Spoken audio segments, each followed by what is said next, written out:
said that around the time that the new town was being planned, Scotland was the poorest nation in Europe. And by the time the new town's finished, it's the most expensive piece of real estate in Europe at that particular point. And like Dana was saying, not all of it's coming from slave plantations, but a fair amount is.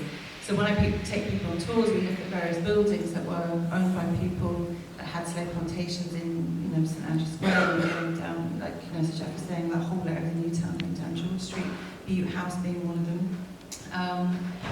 Also, as we've touched on, going into hospitals, going into schools, when the compensation actually happens, so much of that money seems to go into railways. And that's something I'm noticing again and again. So like there was a railway between Leith and Edinburgh, or the railway between Edinburgh and Glasgow, or the Caledonian Railway, which John Gladstone puts money into. So much of the transport system we're still using today is based on that. Also, we're touching on doctors in terms of, the doctors Scottish doctors are so heavily overrepresented in this whole system. And, even the really unpleasant things of medical experimentation that's happening on enslaved people, and, again, that knowledge that ends up in the medical journals here, for example. We have, if we're thinking about the connection that Edinburgh then has with the rest of the country, and we think about Tom Devine talks about this, the percentage of the linens exports that are going out to clothe enslaved people, the Osnaburg linens that are going out towards the end of the 18th century to clothe enslaved people on, if you can call it that, on slave plantations in the Caribbean, particularly and in North America. So much of that money then feeds into the banking system. So I think for Edinburgh, for me, what's really important is the intellectual legacies of this, and the Enlightenment particularly, and also banking and credit and banking and insurance, which really develops in Edinburgh. I think what's also really important to mention is that we can get into this narrative of the Wilberfest, as some people call it, and thinking everything's great and slavery is all done and dusted by 1838 after the apprenticeship period. But we tend to forget that even Scots were involved in going to places like the Dutch Caribbean, and going to Cuba, and going to Brazil, and making an awful amount of money out of enslavement in those places. And if you think Brazil did not actually abolish slavery until 1888, and then how those sorts of money that comes from that period then gets invested into colonial enterprises across the world as well. So you see those direct links from one to the other. You see also a lot of Edinburgh people who are compensated they're on that compensation list. Their families end up going out to Australia and setting up plantations in places like Queensland. So they're setting up sugar plantations with something that's very close to chattel slavery, with Aboriginal Australians, for example. We don't necessarily look at what happens after that period. And I think it's really important that we make sure that we look at the decades afterwards and the effects in the Caribbean, but also where those money flows go afterwards, and how that money's then still coming back into Edinburgh. I think if you look at the Glasgow situation, I was involved with Glasgow in terms of giving advice. And I think there are two aspects to the Glasgow report. Is one, that a report was produced. And I think even if we take the money away, they said it was 200 million from their calculation. If we take the money away, we still have the report. And the report, when I travel around the country, when I go to Liverpool or to Bristol or to London, and people aren't fools, what they are responding to from Glasgow is that a report was produced and an admission of involvement. And it's documented. It gives dates, it gives names, it gives time of this involvement. And I think we should be diverted by money. If other institutions, and Cambridge is now going to do this, I'm told, from the University of the West Indies has advised me that Cambridge University is going to look at their history and their involvement in slavery. So what institutions must do is to use the academic legacy which we have, or experience, to produce a document to say this was the involvement. and then one can put money along with it, if you like. But I think what the Scottish public wants is almost they're saying, you have kept us in the dark and you are responsible. And they will not let us off until we tell them the truth. Because they don't want us to make an excuse for them. And I think this is insulting, to actually say to people that we abolished slavery in 1778 when it isn't true. In fact, it's a self-serving myth. In fact, that case must be looked at again very carefully, because if we look at the facts, what that case was about, 12 Scottish judges, Lord Advocate, the Solicitor General, contrived to release Joseph Knight from servitude, because he was a servant. You can't abolish slavery with a servant. And therefore, it was designed to say that slavery in the Caribbean was legal, but it wasn't legal here. Therefore, it's highly hypocritical. Whilst we release one black servant in Edinburgh, we have 800,000 with no right to life. And I think that academically we've got to clear that up. And why I say that is because there are still academics pushing the Joseph Knight case. What these academics should realize, the general public do not want that. They don't want an excuse. They want the truth.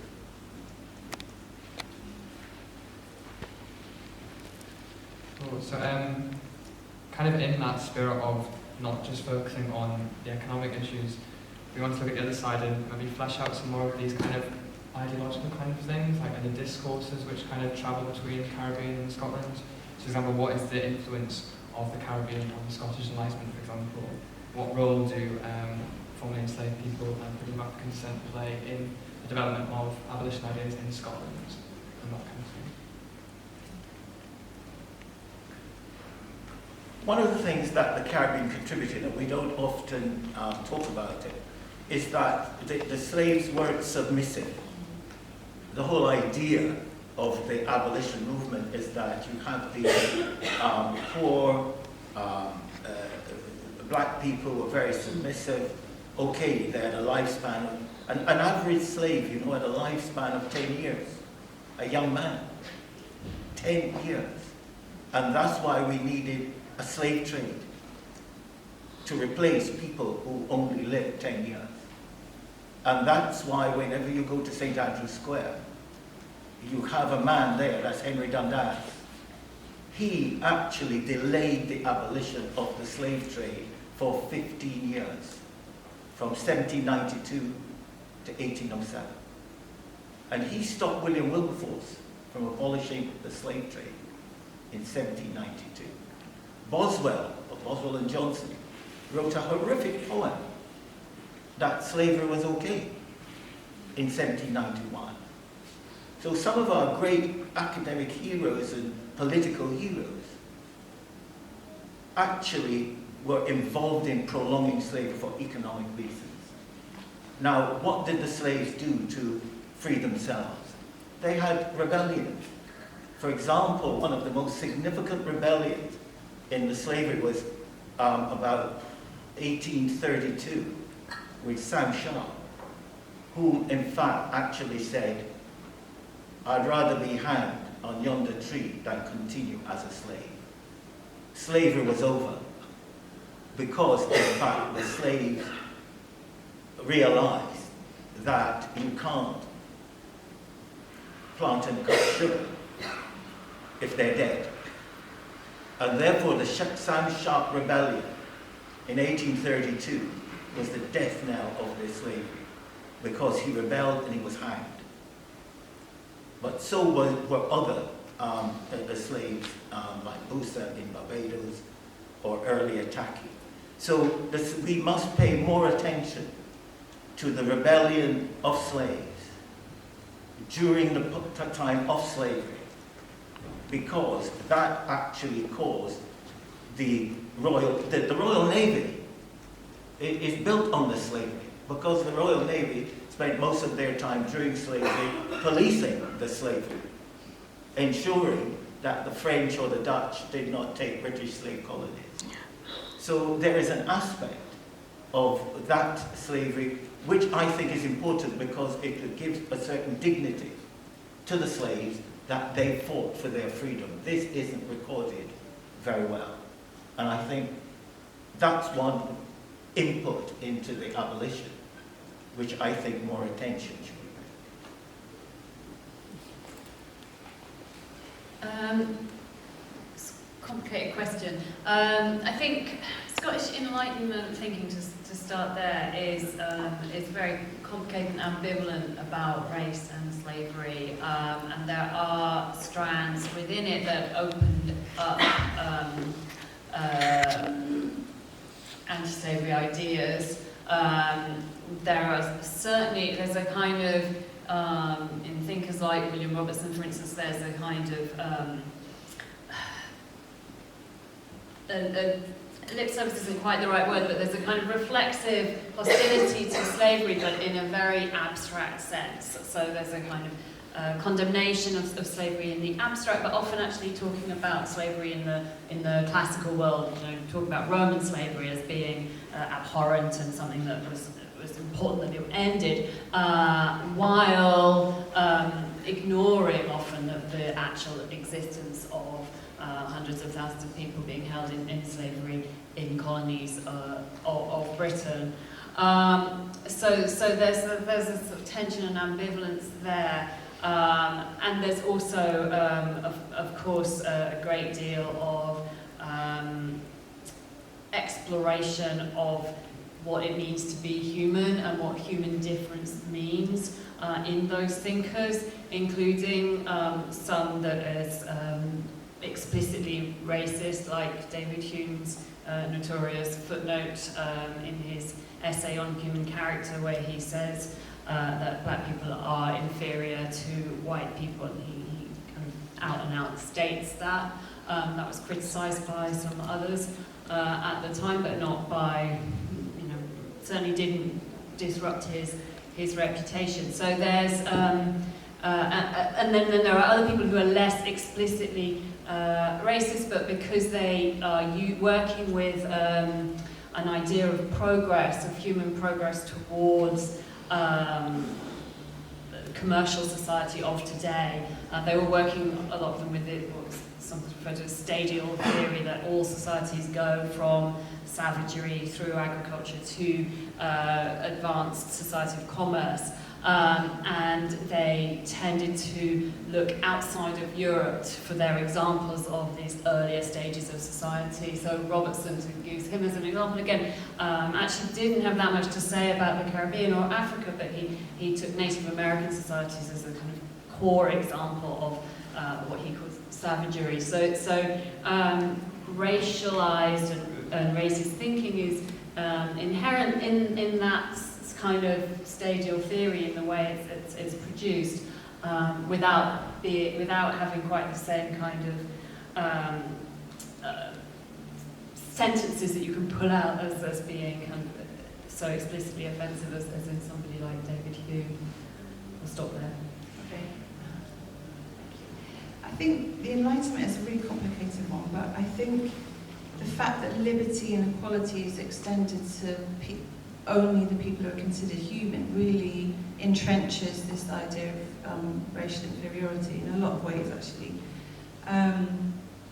I also think that it's important to think about the influence that the Scottish Enlightenment had on America as well, the American Constitution and so on, and a lot of Scots who were part of signing that Constitution too. And then that how sort of allowed slavery to continue in America too.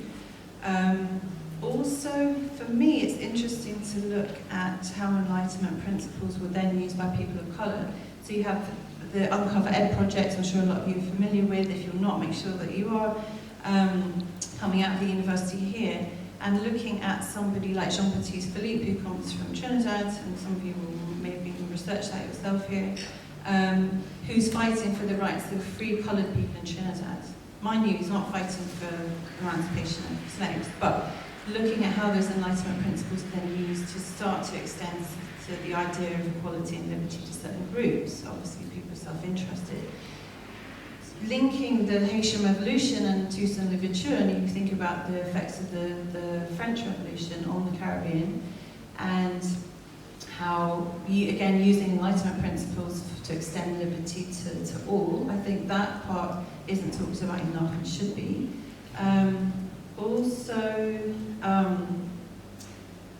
There is a philosopher some of you might know of who's Ghanaian. He was a Ghanaian Enlightenment philosopher called Antoine Wilhelm Amo, and if you don't know him, research him, who was operating out of Germany, and he was operating a few years before Hume, so not somebody David Hume met, but it would have been interesting if he had, because he was an extremely accomplished man. Also, I would say that talking of complications in terms of discourse, if we think about, again, I'm kind of trashing Wilberforce a little bit today, but thinking about some of the abolitionists who were really quite racist, like Wilberforce, for example, it's interesting looking at this idea of race mixing in the Caribbean, and this idea that a lot of white abolitionists were very much against what they would have called miscegenation at that point, partly because it's of the sexual exploitation of white enslavers and African enslaved women. But that tends to make it very difficult for mixed race people who are then coming to Britain. And there's a certain period where they're reasonably accepted in some ways, but it starts to harden, and it's partly because of this discourse of the abolitionists. So that's quite an interesting area to look at as well. So for example, you've got someone like Equiano, so Oluwade Equiano, who's very much pro anybody of any ethnicity or race having no problem with that, and it's quite a stark difference between him and some of the white abolitionists at the time. Could I just say one word? I think just to get it clear is that when people like Kant and Hume were looking at justification for enslaving black people, that's the thing. You start to enslave them, people start to complain, so you've got to find a justification. And it's invariably an academic one. And in fact, what was originally proposed by the people who wanted to then categorize black people as inferior, what in fact was first selected, I don't know if there are any biologists here, but there are theories. There are what I would regard taxonomic descriptions of animals and plants. And Linnaeus actually set out this classification. And what is important here today is that what were human beings? Were they just one species? Or were they different species? And therefore the discussion then was about that black people were different species from white people. However, what in fact stopped that day was that different species, according to Linnaeus, could not produce offsprings that can reproduce. And therefore all human beings can. Thus they had to find something else for this division and separation and categorization. And thus the concept of race was invented. Race was therefore invented to actually then